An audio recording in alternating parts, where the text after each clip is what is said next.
नाम पर खेल हो रहा है। कोरोना की जांच करने वाली लैब में खेल हो रहा है और जीआईएमएस लैब पर कुछ अधिकारी दबाव बना रहे हैं। पॉजिटिव सैंपल की बार बार रीटेस्टिंग करवाई जा रही है, तो एक दिन के आंकड़ों से खेल किया जा रहा है। लैब वैज्ञानिकों से माफी भी मंगवाई गई है। 40 पॉजिटिव आए केस की रीटेस्टिंग को भेजा गया।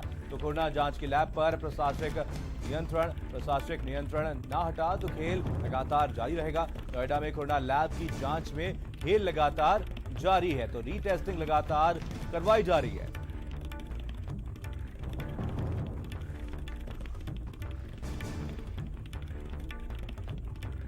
तो नोएडा से एक खबर है, आपको बता दें कि नोएडा में जांच के नाम पर लगातार खेल किया जा रहा है और कोरोना की जांच करने वाली लैब में लगातार खेल जारी है और जीआईएमएस लैब पर कुछ अधिकारी लगातार दबाव बना रहे हैं।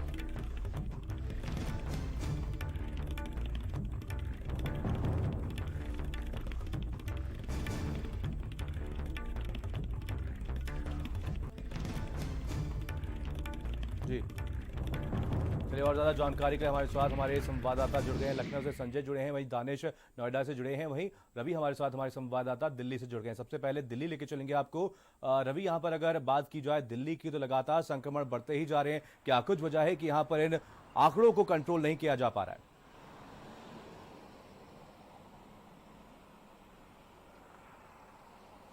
बिल्कुल मनीष, देखिए एक चिंता का विषय बना हुआ है दिल्ली, क्योंकि लगातार जिस तरह से अगर दिल्ली में आंकड़े बढ़ते आ रहे, पिछले 10 दिनों को अगर देखें तो अब कहीं ना कहीं आंकड़े लगातार रुकने का नाम नहीं ले रहे हैं और लगातार 200, 300, 400, कहीं ना कहीं प्रतिदिन 400 का भी आंकड़ा पहुंच चुका है। तो अब दिल्ली में तकरीबन 5,500 से ज्यादा जो है संक्रमित मरीज पाए गए हैं अभी तक। तो प्रशासन भी लगातार लगा हुआ है, डॉक्टर्स भी लगातार लगे हुए हैं, सभी लोग हैरान परेशान है कि आखिरकार ये आंकड़े दिल्ली में क्यों बढ़ रहे हैं, क्या कुछ कारण है दिल्ली में आंकड़े बढ़ने का। हालांकि शराब की दुकान खुल गए, आपने तस्वीरें देखे होंगे, लगातार सोशल डिस्टेंस की पूरी तरह से दिल्ली में धज्जियां उड़ाई जा रही है शराब की दुकान के बाद। ये भी एक बड़ा रिसर्च और का विषय है कि आखिरकार शराब की दुकान खुले उसके बाद जो धज्जियां उड़ाई जा रही है वो भी एक बड़ा कारण है या फिर क्या है। तो कहा जाए कि दिल्ली एक चिंता का विषय बना हुआ है पूरे देश के सामने। लगातार दिल्ली की सरकार जो है वो चिंतित है, कोशिश किया जा रहा है किसी तरह से कंट्रोल किया जाए, पर अब कहीं ना कहीं 30% से ज्यादा जो सरकारी दफ्तर हैं ये सब कामकाज शुरू कर दिया गया, तो लोग सड़क पर उतर रहे हैं। मेरे पीछे की आप तस्वीर देख सकते हैं, कैमरामैन से कहूंगा पीछे की तस्वीर दिखाएं। आप देख सकते हैं कि जो रोजाना दिल्ली में इस तरह का क्राउड जो देखने को मिलता था गाड़ियों का, वो कहीं ना कहीं अब देखने को मिलने लगा है 30% की छूट देने के बाद। तो ये तमाम विषय है जिसपे सरकार को ध्यान भी देना चाहिए, क्योंकि आंकड़े जो है लगातार दिल्ली में बढ़ते जा रहे हैं और एक चिंता का विषय प्रशासन के सामने बड़ा है, डॉक्टर्स के सामने बड़ा चिंता का विषय है, प्रदेश की सरकार के सामने चिंता का विषय है और लगातार कोशिश भी की जा रहा है कि किसी तरह से इस आंकड़े को कम किया जाए। मनीष, दानिश भी हमारे साथ हमारे संवाददाता नोएडा से जुड़े हुए हैं। दानिश, अगर यहाँ पर नोएडा की बात की जाए तो यहाँ पर जीआईएमएस की लैब में लगातार अधिकारी पॉजिटिव सैंपल्स की लगातार जांच कर रहे हैं। क्या कुछ वजह है और क्यों बार बार इन सैंपल्स की जांच करवाई जा रही है, रीचेकिंग बार बार क्यों करवाई जा रही है?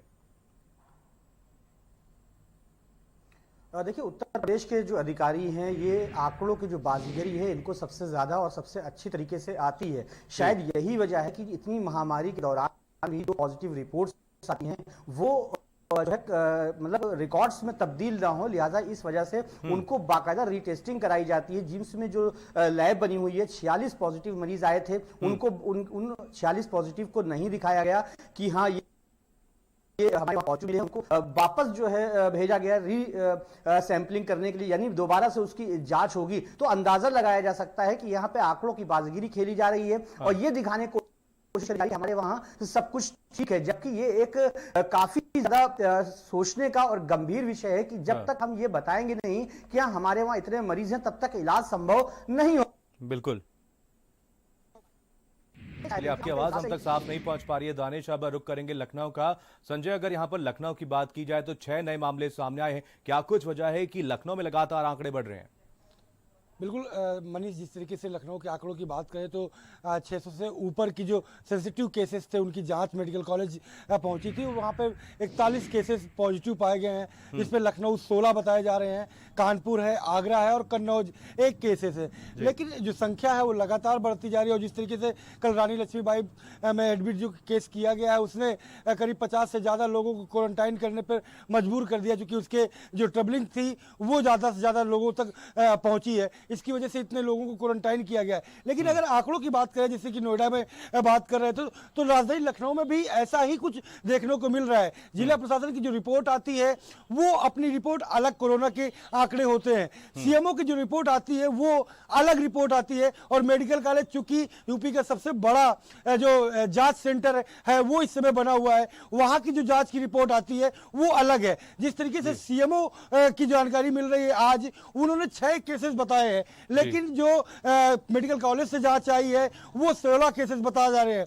और सीएमओ ये बता रहे हैं कि इन जांचों में 6 जांचें ही कल की है, बाकी रिपीट जांचें हैं। तो ये आंकड़े लगातार अलग अलग है। सीएमओ कार्यालय को यह जानकारी रही कि उनके कितने केसेस किस किस हॉस्पिटल में पॉजिटिव भर्ती है और कितने छोड़ दिए गए, मतलब कितने डिस्चार्ज कर दिए गए। तो कहीं ना कहीं ये खेल लखनऊ में भी देखने को मिल रहा है। आंकड़ों की बाजीगरी लगातार चल रही है और कोरोना पॉजिटिव केसेस के दबाने का और उन्हें कम दिखाने की बाजीगरी अधिकारी जरूर करवा रहे हैं। यही वजह है कि सबके अपने आंकड़े अलग व्यतीत हो रहे हैं। और ऑल ओवर मनीष, एक बात और कि जब स्वास्थ्य विभाग यूपी का जारी करता है पीसी के बाद, तब उसके आंकड़े कुछ और होते हैं। तो कुल मिलाकर के इन आंकड़ों की बाजीगरी राजधानी लखनऊ में भी खूब देखने को मिल रही है। चलिए, आप सभी लोग बने रहिए, आप सभी से अपडेट लेते रहेंगे। इसी बीच एक बड़ी खबर आ रही है, नोएडा से बड़ी खबर है, जहां पर विदेशी छात्र कोरोना पॉजिटिव पाया गया